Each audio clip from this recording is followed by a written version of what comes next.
'Tis the season of the sneezing. Achoo! On with the video. Yes, some of us poor unfortunate souls suffer in the spring and summer months with all the allergies, the pollen in the air, the pollution in the world. It might even just be cats, or like I suffer from, or anything else. It could be something that sets you off, that makes your eyes puffy, that makes you get snotty, that makes your voice and like get hoarse, and or make you wheeze even. There can be lots of things that cause us to feel uncomfortable speaking, and to actually have something that affects our voice. And so what can we do to counteract these things and maybe improve our situation and not let these seasonal allergies get to us? And in this video it's going to be 5 tips plus 1 bonus tip at the end. So really it's 6 tips, but it just sounds so much more interesting to say there's 1 bonus tip at the end, and hopefully it keeps you holding on for that final bonus tip and not just searching for the bonus tip at the end, which is in fact tip 6. Right, here we go. Oh, before we do though, just to let you know that the transcription of this and a much more concise blog is going to be on my website at vocabilities.com, where you can read this if you prefer that, and read this in a bit more detail. I could be waffling on for a while in the video, so let's just hope I don't. Number 1, stay hydrated, aka drink plenty of water. Pretty self-explanatory. I bang on about this a lot because you need water to survive. Not only do you need water to survive, but actually if you're someone who does get allergies, by flushing yourself through and drinking plenty of water, staying hydrated, you're going to actually help overcome some of that. I know what it's like if you've got a cold or allergies and you feel kind of sticky and you think that drinking more water is actually going to make it worse, and it's not. It's actually going to make it better. When you drink more water, you're actually helping to lubricate your, provide moisture for your vocal folds, which, if they get dry, is going to start causing you problems. So, especially with allergies, if you're coughing or or something's irritating you, then being hydrated is just going to make things easier on your body, and so therefore less effort when you're speaking or singing. Some people talk about maybe using lemon water, and whilst lemon is healthy, it's not necessarily something that I would drink in hot water, and I'll tell you why. It's because it's a diuretic, which means it kind of can dehydrate you. Not that it's really going to be touching your vocal folds when you're drinking, but as you're drinking, if it's hot water, you'll inhale some of those fumes, and that could actually dry out it's really good to breathe in warm water and hot water, that the vapor from that. But if you have lemon in it, it could actually dry out your vocal folds. So something else to keep in mind. So anything that's really not caffeinated or not alcoholic, plain good old-fashioned warm water is the best thing you can drink anyway, let alone just for your voice and to help you with allergies and overcome them. Maybe just support your body. All right. And so, sticking with the moisture theme, number 2 is use a humidifier. Now, this is something I never knew existed until I moved to Finland, because where I'm from in the UK, we had to have a dehumidifier because it got so moist and there'd be mold everywhere. But here, it gets so dry because of the cold temperatures, and especially the extra radiators and I guess air coolers or whatever.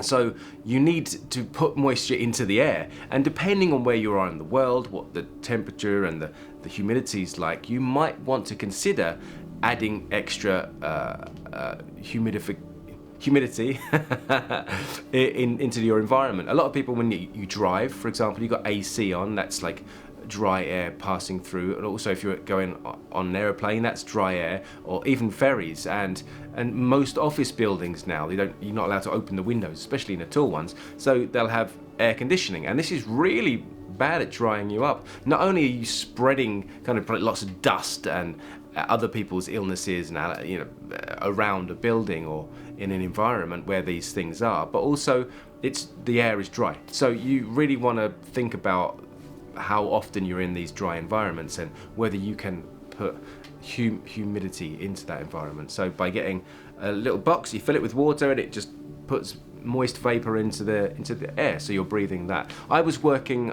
for a couple of years on a ship between Helsinki and Tallinn, and I was singing, and I had to do 5 shows a day. 5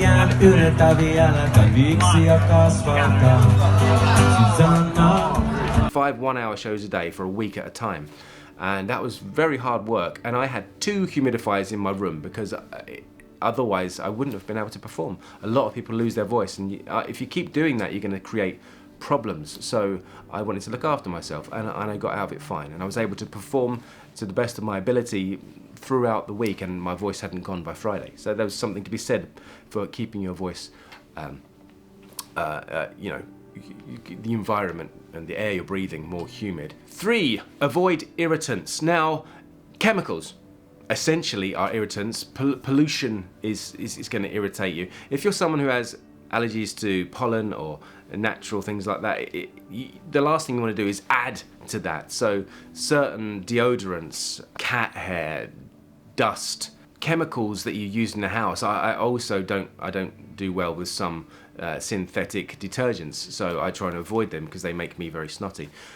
So anything that's in your house, you could look at maybe organic versions of, or ways of reducing the chemical the chemicals in your life and in your household, because that might just help. So consider chemical irritations, other natural irritations, and if you live in a heavily polluted area, you know, big city, try and get out to nature more often. Actually, something I do, I never realised until I moved to Finland, because I play guitar and I have an acoustic guitar, is that my guitar started to warp and go out of tune, and I didn't understand why. But it's because of the dry air.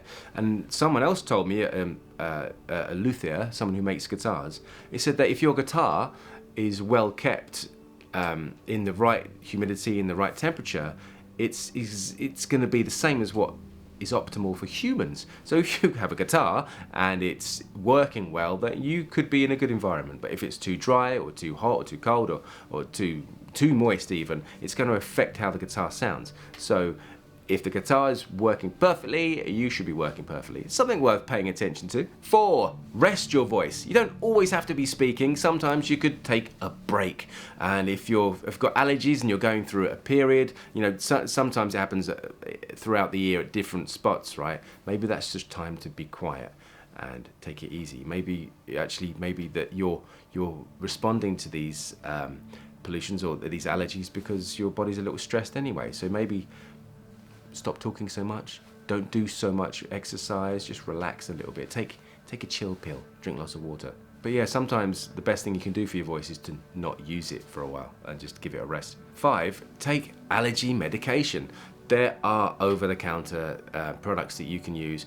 I'll be careful about using antihistamines. For me, they make me very drowsy, but you can get non-drowsy ones. And I've got friends with cats, and I'm allergic to cats, so I often have one of those before I go over there. And I'm fine, and because I don't take them every day, I'm not around them every day, it suits me perfectly. And I don't get allergies in Finland, perhaps because there's less pollution than in London. Yeah, I've been fine here. It's a very different landscape. Sorry, my thing just cut out, so I had to change my card in the camera. Anyway, yeah, so I don't suffer so badly here, and so environment plays a massive part in this. Where was I? Let's have a look at my notes. Yeah, I was talking about medications, right? So use them. They're there. They can be, you know, they're getting better every year, I think. I'm not sure, but they work for me, so worth trying for yourself. If you're a little worried about taking them, I'm sure there's natural versions. And speaking of natural versions, I'd like to discuss with you one that I heard about some years ago, and I'm not sure on the validity of it. I'm not sure. I know there have been some studies on it, and I found one in Indonesia where they were doing this, and it's an old wives' tale as far as I know. But some people say that if you have allergies to pollen in your local area, bonus tip, that you can actually get local honey or honey from bees that have created honey out of the pollen in that area, and taking and eating lots of that honey is going to be an antidote to the whatever you're allergic to in that pollen. But it has to be local bees, because it has to be from, you know, the same environment where you're having the allergies. I don't know what truth there is in that, but some people swear by it, some people are testing on it, and it'd be interesting to know, and it's worth you knowing in case you are likely to really just want to try anything now because it's getting terrible for you. But all of these things combined, you know, considering, you know, drinking more water, making your environment more humid if it's not, avoiding irritants where you can, resting your voice, and, you know, maybe taking some medication and eating local honey. All of these things could combined just make your voice sing again, you know, or speak again, or whatever it is that's happening when you lose your voice. Look, so if you want to go any further with your voice and actually take a more dedicated course of action, there are courses on my website or on the Teachable platform as well. And I just want to let you know that there have been a few people that have pirated my courses and selling them online, bad quality and without the sort of the personal one-to-ones that you available to you if you have my courses, like asking questions, for example, and getting answers. Yeah, and that's put a big stress on me being able to produce these videos, because it's, you know, it costs me money to live, and it costs me money to create this stuff, and so I've not been so much online. I've not been producing so many videos because I've had to find other ways of making money, and so for those people that have pirated my courses, shame on you. And for those people who have bought them, double shame on you. No, half a shame, but shame anyway. But yeah, so if you are interested, please speak to me, or come to my website, vocabilities.com, or to the Teachable site, where you can get the course the way it's designed and properly, and not be giving money to these pirates who are just stealing from others, which is despicable if you ask me. But yeah, there's my little moan and groan. I hope you're all well, and I hope this upcoming season doesn't cause you too much allergy problems. I'm Darren McStay, this is Improve Your Voice, and until the next time, look after your voice. I have so many tales to tell, and up till now